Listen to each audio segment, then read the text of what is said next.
Florentino Pérez a pris une décision totalement folle. Rappelez José Mourinho. Oui, le Special One est officiellement de retour à Santiago Bernabéu. Un entraîneur que beaucoup considéraient terminé pour le haut niveau. Un coach décrit comme dépassé par le football moderne. Mais malgré toute cette critique, Pérez n'a jamais véritablement coupé les liens avec ce dernier. Depuis son départ, les deux hommes ont continué à échanger dans l'ombre. Et aujourd'hui, Mourinho revient pour une mission presque impossible, remettre de l'ordre dans le club le plus chaotique d'Europe. Parce qu'au Real de Madrid, le problème ne semble plus seulement tactique. Le vrai problème, ce sont les égos. Entre Mbappé, Vinicius, les tensions internes, les joueurs qui se croient plus grands que le club, le Real de Madrid ressemble de plus en plus à une bombe prête à exploser. Et justement, Mourinho est peut-être le seul entraîneur au monde capable d'entrer dans ce vestiaire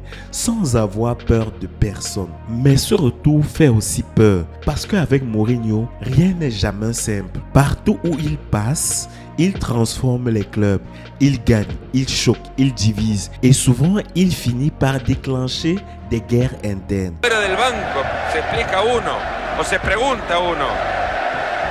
Est-ce que le Special One peut réellement sauver le Real de Madrid une deuxième fois? Ou est-ce que son retour va devenir le plus grand désastre de l'ère Florentino Pérez?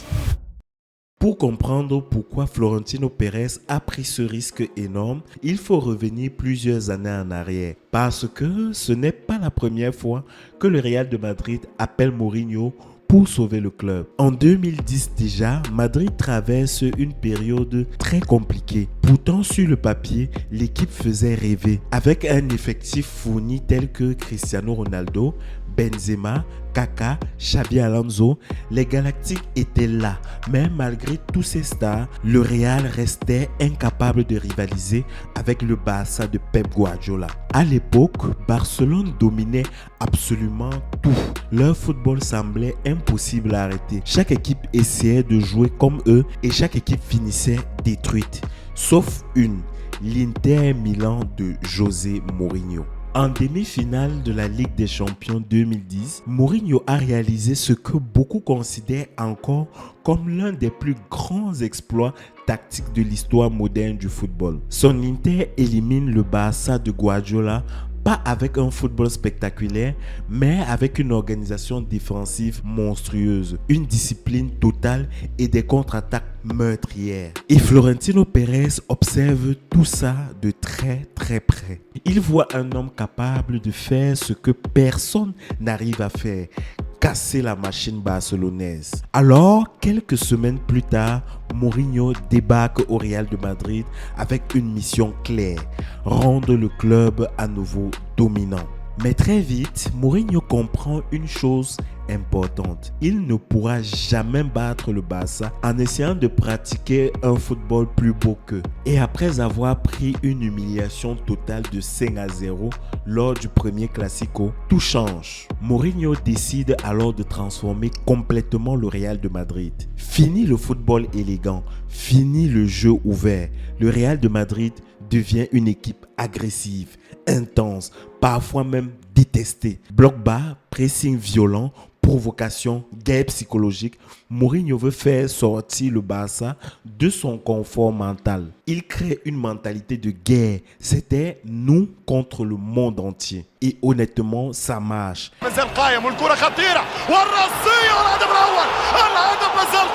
Petit à petit, Madrid cesse d'avoir peur du Barça. Le club retrouve du caractère, de la rage, de la personnalité. Et cette transformation atteint son sommet lors de la saison 2011-2012. Cette année-là, Mourinho remporte la Liga avec 100 points, un record historique. Son Real de Madrid marque partout, détruit les équipes et finit enfin par reprendre le pouvoir en Espagne.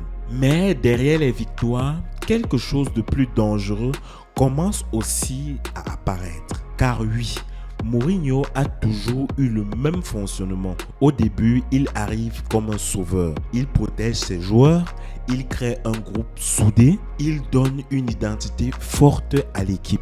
Mais avec le temps, cette intensité finit souvent par devenir toxique. Au Real de Madrid, tout commence à se compliquer avec les grandes victoires. Les tensions internes augmentent, les conflits apparaissent et le vestiaire commence peu à peu à se casser en plusieurs clans. Le symbole de cette fracture, c'est évidemment la guerre avec Iker Casillas. À ce moment-là, Casillas n'était pas seulement un gardien, c'était une légende du club, le capitaine, le visage même du Real de Madrid. Mais Mourinho estimait que certains joueurs avaient trop de pouvoir dans le vestiaire. De ce fait, il voulait reprendre totalement le contrôle du groupe. Et à partir de ce moment-là, le conflit devient inévitable. Car le problème avec Mourinho, c'est qu'il ne fait jamais de compromis. Quand il pense qu'un joueur nuit au collectif, il le confronte directement. Peu importe son statut, peu importe son histoire dans le club. C'est ce qui fait sa force, mais aussi ce qui détruit souvent ses projets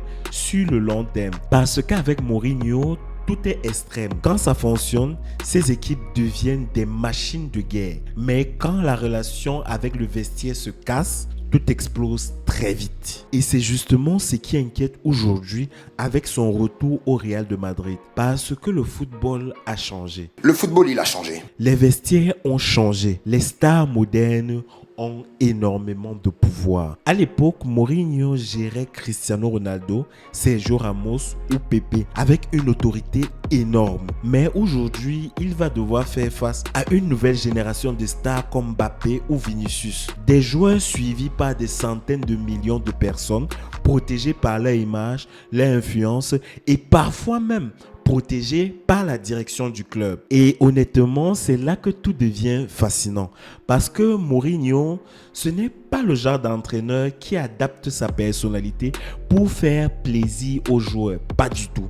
Lui, il veut contrôler les vestiaires. Il veut imposer sa loi. Et si une star refuse de suivre ses règles, il est capable de lancer une guerre ouverte. D'ailleurs, certains signes montrent déjà que la relation avec Vinicius pourrait être compliquée. Mourinho ne l'a pas toujours défendu dans certaines polémiques passées, notamment après l'incident contre le Benfica où il estimait que le Brésilien avait aussi provoqué les supporters. Et connaissant les deux hommes, le moindre désaccord pourrait rapidement devenir énorme médiatiquement. Mais malgré tous ces risques, Florentino Pérez semble avoir accepté la réalité. C'est-à-dire le fait que le Real de Madrid avait besoin d'un entraîneur capable de remettre de l'ordre, pas simplement d'un tacticien. Ça, il a vu avec Xabi Alonso, ça ne fonctionne pas du tout. Et dans toute l'histoire du football moderne, très peu de managers savent gérer le chaos comme José Mourinho. Et au fond, peut-être c'est là le vrai plan de Florentino Pérez.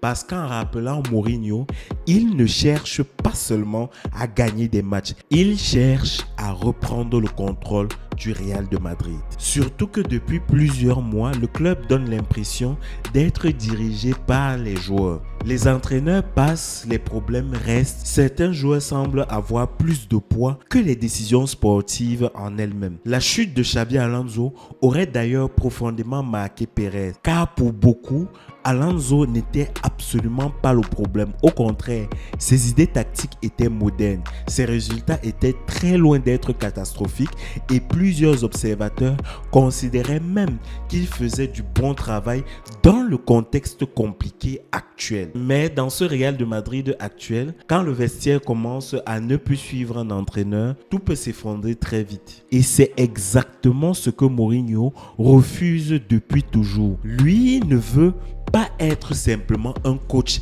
assis sur le banc. Il veut contrôler l'environnement entier, les joueurs, le mental, la discipline, la communication. Mourinho fonctionne presque comme un général de guerre et c'est aussi pour ça que ces équipes développent souvent une mentalité très spéciale. Ces joueurs ont l'impression d'être en mission contre le monde entier. Beaucoup pensent même que la génération par la suite qui a remporté les Champions League, que ce soit avec Ancelotti ou Zidane, ne l'aurait jamais fait sans la mentalité que Mourinho a créée à ce moment-là. Mais aujourd'hui, le contexte est encore plus explosif parce que cette fois, Mourinho revient dans un club en crise. Les supporters sont frustrés, les vestiaires semblent fragiles. Et médiatiquement, chaque détail sera suivi.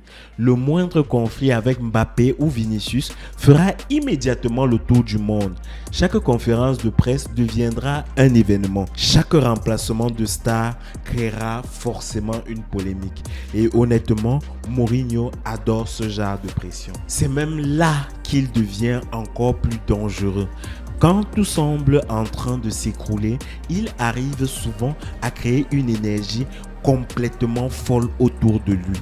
Il transforme les critiques en motivation, les tensions en carburant et pousse ses joueurs à entrer dans une logique de combat permanente. Le problème, c'est que ces méthodes ne durent jamais éternellement parce qu'à force de vivre dans le conflit, dans la pression et dans la guerre interne, les relations finissent souvent par exploser. C'est ce qui s'est passé dans presque tous les grands clubs où Mourinho a mis les pieds, que ce soit à Chelsea, à Manchester United, à Tottenham et même à la Roma. Il n'y a que véritablement l'Inter de Milan qui a échappé. Et c'est pour ça que son retour fascine autant.